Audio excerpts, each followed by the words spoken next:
Grendel, the novel by John Gardner, based on the epic poem Beowulf, as told from the point of view not of Beowulf, but of Grendel the monster. First impressions. My first impressions are mixed about the book. So Grendel is some kind of a monster, and he lives a long time, much longer than a human being's life is. I don't know how long. He lives for maybe many generations. He sees many generations of human beings come and go. He lives, this is a time of the Vikings in Denmark. He's the last of his kind, this particular monster, Grendel. He lives in a cave. His mother is an inarticulate monster who loves him, but never really enters into the novel to any extent. She's just kind of a huge primal maternal mass. Grendel is, I don't know if he's lonely. He's solitary. He knows he's the last of his kind, and he's going to live a long, long time. And he's extremely bored by life and by life's meaninglessness. In a way, he's kind of like Dracula. Dracula lives forever, or until somebody puts a spike in his chest.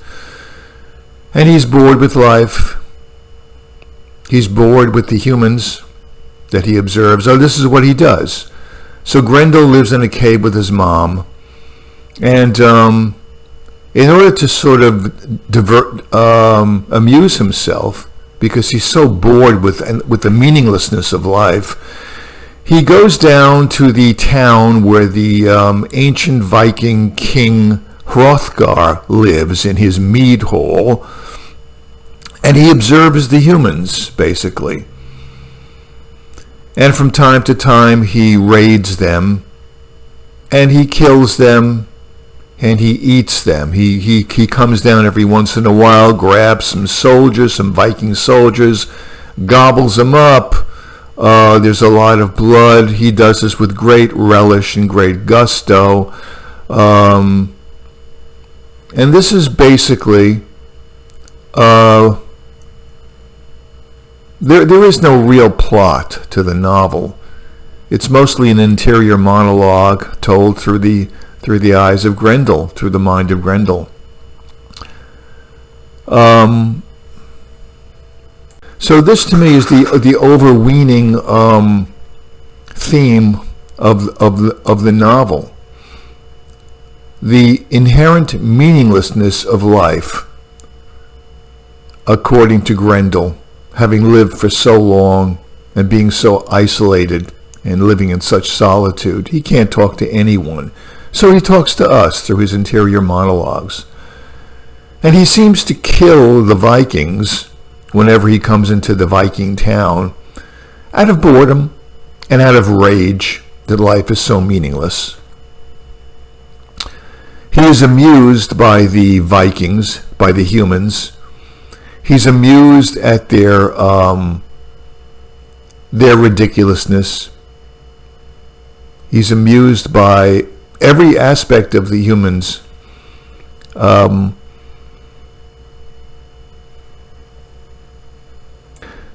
Grendel is a monster. We understand, we realize intellectually that he's a monster, because he's always, ripping the Vikings to pieces. He has plenty of bloodlust. We know this. But at the same time, if you're going to read this novel successfully and not just put it down, you have to have some kind of sympathy for Grendel. In the same way that even though Humbert in Lolita is kind of a monstrous manipulator, well, you have to feel some kind of sympathy for him, the way the novel is written by Nabokov, if you're going to get through it. And I do feel sympathy for Grendel.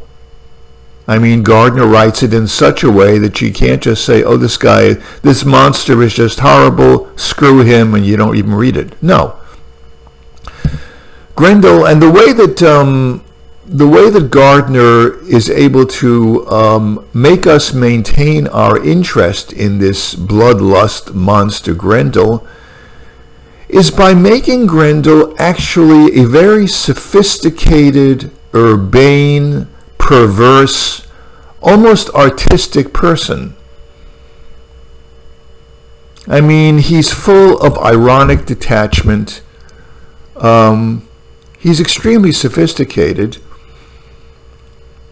And this is what essentially enables us to read the novel without being bored by it.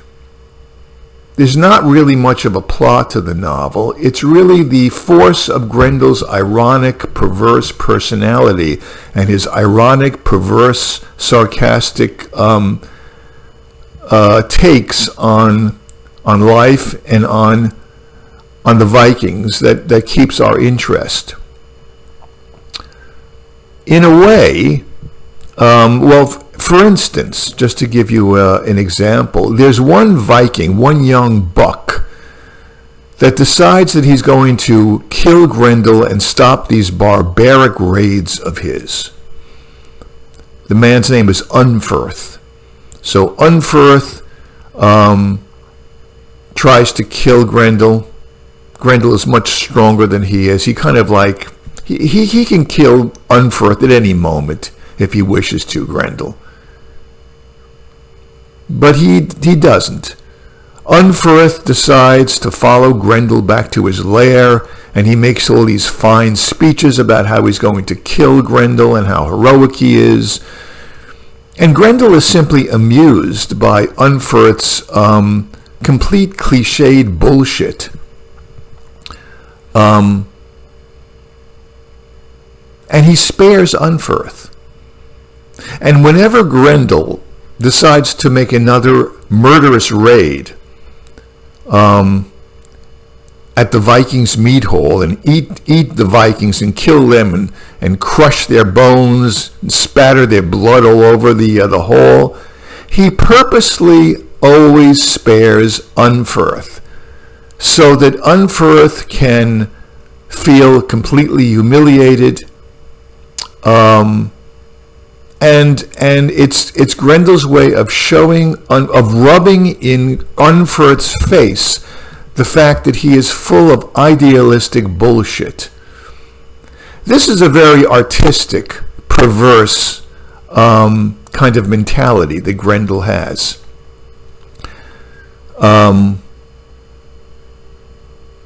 Reading Grendel, I thought of two things.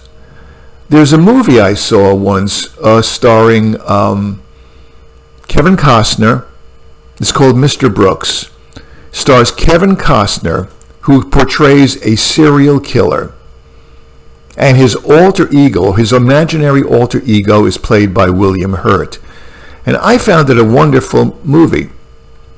Now, the thing about it that made me think about this movie while reading Grendel is that even though Kevin Costner is a stone-cold serial killer, the way that the script is written and the way that the movie is portrayed, the character is portrayed by Costner, you feel an enormous amount of sympathy for Kevin Costner, for Mr. Brooks. You're rooting for him, which is kind of a feat to accomplish in a movie or in a book.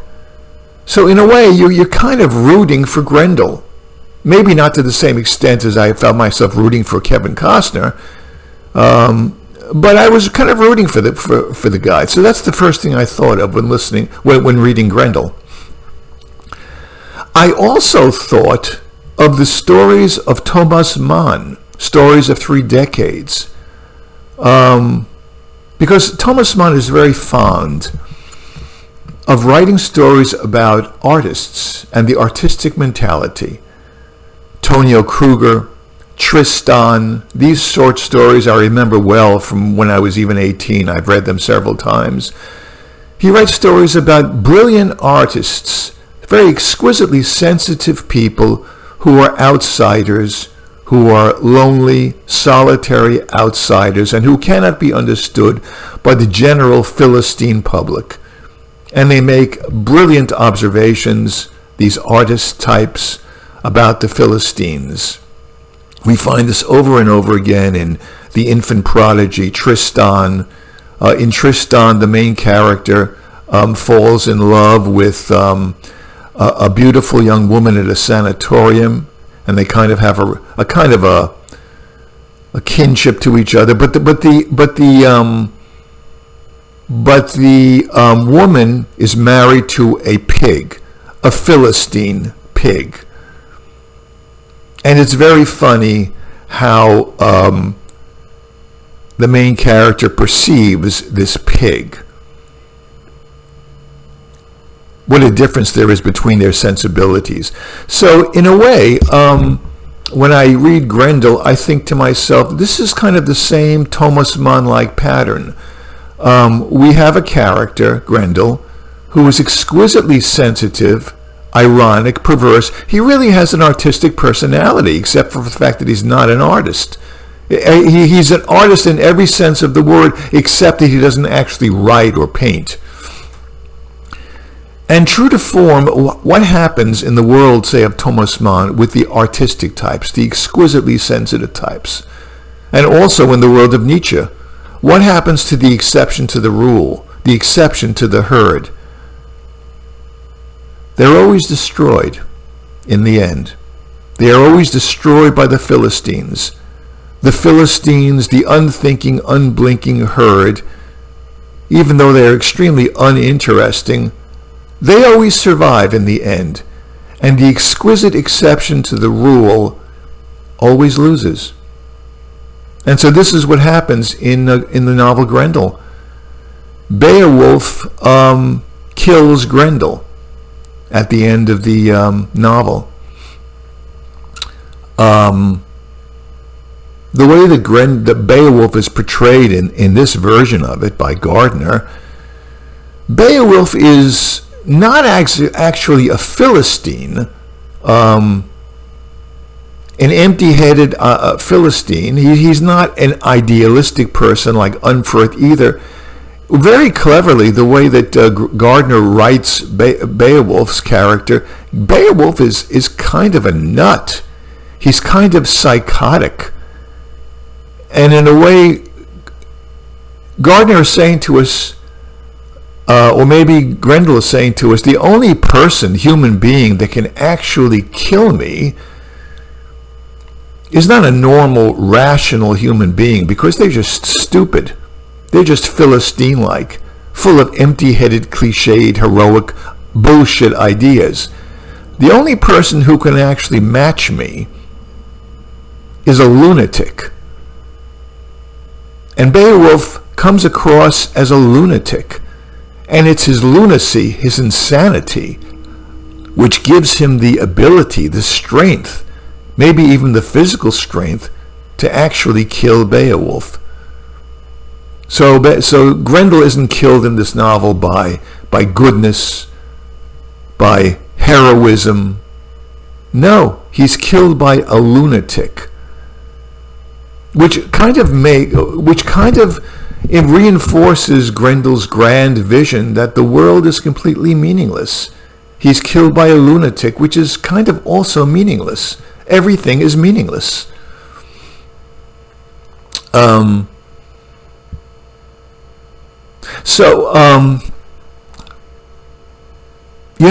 have to. In another way, I was reminded of the novels of Thomas Mann when reading Gardner's book.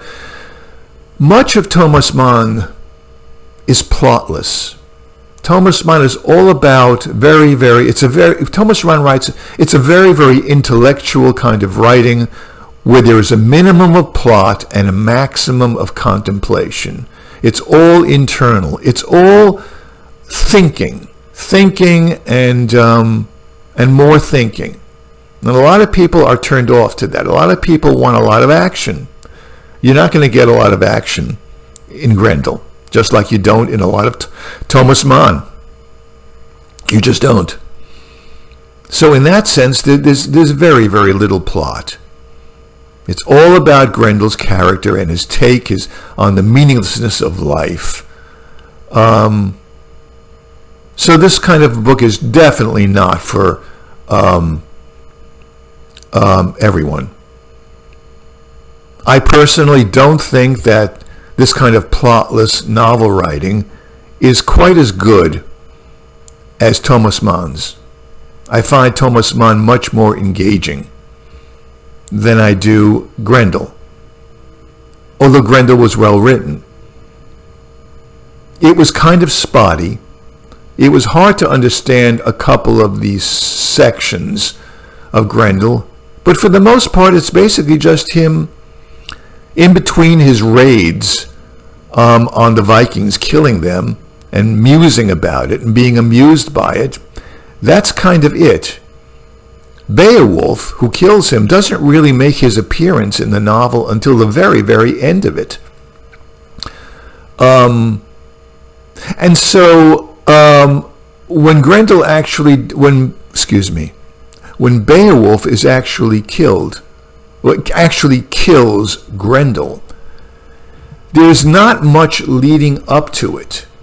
Beowulf only makes his appearance very late on in the novel, and when he finally does kill Grendel, you don't feel much of an emotional release. There's not much of a build-up. It's kind of choppy. It was basically, even though there is an action at the end of the novel, the death of Grendel, I didn't really feel that it was quite different than all of the meditations that Grendel had made in the preceding 150 pages of the novel. And I found this to be a little bit of a fault in the novel. I wish there had been more of an emotional build-up in some way. But of course, the whole novel is based on the meaninglessness of life. I understand that Gardner was a big fan of Sartre's being and nothingness, and he wanted to base Grendel on... He wanted Grendel to be a kind of Sartre, a character like Sartre, however you would pronounce his name, the French existentialist philosopher. So it was a very interesting novel for me. It's not everyone's cup of tea. It was interesting, but a character who believes that life is meaningless and who wanders aimlessly throughout the novel talking about meaninglessness and where there isn't much plot. It needed something more, I think. It needed a little something more. It needed a little more juice to it. Although I do have to say, I did enjoy the idea of the conceit by Gardner of Grendel not just being this stupid, witless, bloodthirsty monster. He does make him a very perverse artistic character, and that is the main strength of the novel. Was it enough to make this novel as successful as a Thomas Mann short story? No, I don't think so. But it was a very, very good novel. Thanks.